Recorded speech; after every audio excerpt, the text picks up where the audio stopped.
Hello everyone, Easyway में आप लोग का एक बार फिर से स्वागत है।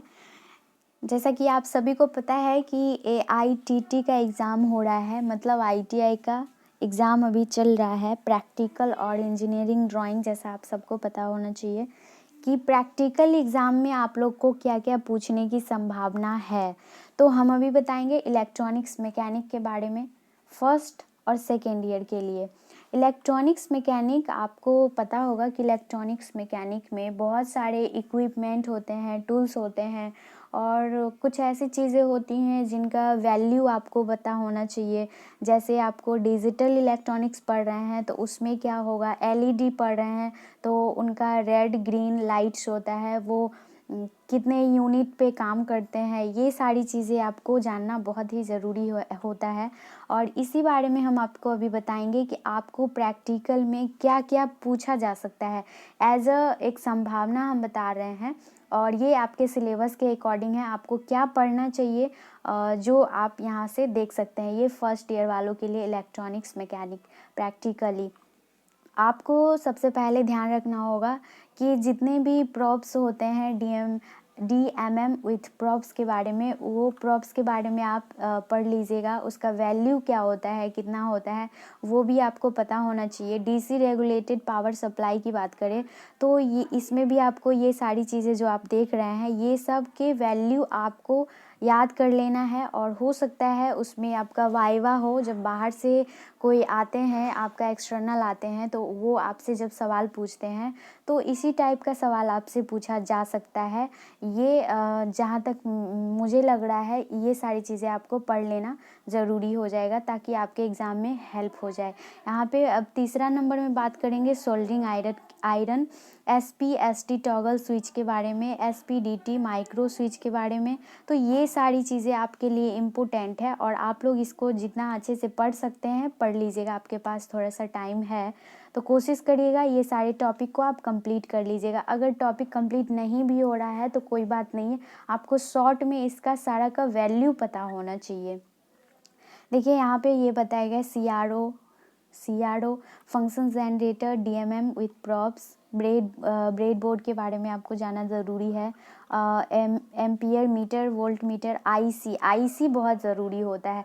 IC आप कहीं भी कोई भी एग्ज़ाम देते हैं तो IC से बहुत क्वेश्चन पूछता है। तो IC में भी कम से कम आप अच्छे से इसका जो IC 55 होता है, उसका जो डायग्राम होता है, उसका जो स्विच होता है, ये सारी चीज़ें आप उसका जो पिन नंबर होता है, कौन से पिन में कौन सा वर्क होता है, ये सारी चीज़ें आप याद कर लीजिएगा। कैपेसिटर है तो कैपेसिटर, जनरली कैपेसिटर का क्या वैल्यू होता है और जनरली कैपेसिटर कहाँ पे यूज़ किया जाता है, इसके बारे में भी देख लीजिएगा।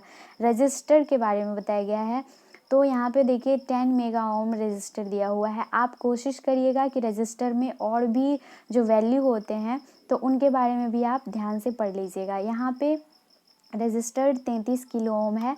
ये सारी चीज़ें बहुत इंपॉर्टेंट है। डायोड इन 4002 है। यहाँ पे बात कर लीजिए IC रेगुलेटेड की, 3 पिन LM3 170, ये भी बहुत इंपॉर्टेंट है। 70 kilo ohm resistor, 220 ohm resistor, ये सारी चीज़ें बहुत मायने रखती है आपके प्रैक्टिकल एग्ज़ाम के लिए। अगर वाइवा होता है तो वहाँ पे ये सारी चीज़ें पूछी जा सकती है। आप इस चैप्टर को अच्छे से क्लियर कर लीजिएगा। फिर से बता देते हैं कि इसके वैल्यू को आप लोग ज़रूर याद कर लीजिएगा। नीचे आइए, नीचे ये भी इलेक्ट्रॉनिक्स मैकेनिक्स सेकेंड ईयर वालों के लिए है। और सेकेंड ईयर वालों के लिए जो प्रैक्टिकल होगा उसमें क्या सारी चीज़ें पूछी जा सकती है। Digital storage oscilloscope with probe kit के बारे में पढ़ लीजिएगा। इसके बारे में कुछ डीपली पढ़ सकते हैं तो पढ़ लीजिएगा, वैसे टाइम कम है, जितना हो सके इसका वैल्यू पढ़ लीजिएगा। फंक्शन जनरेटर कैसे वर्क करता है, फंक्शन जनरेटर पे हम लोग क्या क्या मेज़र कर सकते हैं, ये सब के बारे में पढ़ लीजिएगा। DMM विद प्रॉप्स, जो कि फर्स्ट ईयर में भी था और अभी सेकेंड में भी है, तो आप ये भी देख लीजिएगा। ज़्यादातर क्वेश्चन टॉपिक जो है एक दूसरे से थोड़ा बहुत मैच कर रहा है, लेकिन कहीं कहीं पे भी डिफरेंस भी है, तो आप इसको पढ़ सकते हैं। CRO के बारे में पढ़िए, ये जो dual trace with prop kit होता है तो ये भी ज़रूरी है। अब दूसरा है कैपेसिटर, यहाँ पे ये बताया है इसका वैल्यू, ये वैल्यू ज़रूर याद कर लीजिएगा। और बाकी जो भी ब्रेड बोर्ड है, जनरल पर्पस पीसीबी यूज़ कहाँ करते हैं, किस चीज़ के लिए करते हैं, ये ज़रूरी है। पीसीबी तो ज़रूर पढ़ लीजिएगा, पीसीबी से हो सकता है क्वेश्चन आ जाए। यहाँ पे फिर बता रहे हैं हम आपको मॉड्यूलेटिंग सिग्नल के बारे में। सिग्नल बहुत तरह के होते हैं, लेकिन यहाँ पे बताया गया अगर सोर्स फॉर मॉड्यूलेटिंग सिग्नल, तो आप इसको ज़रूर पढ़ लीजिएगा।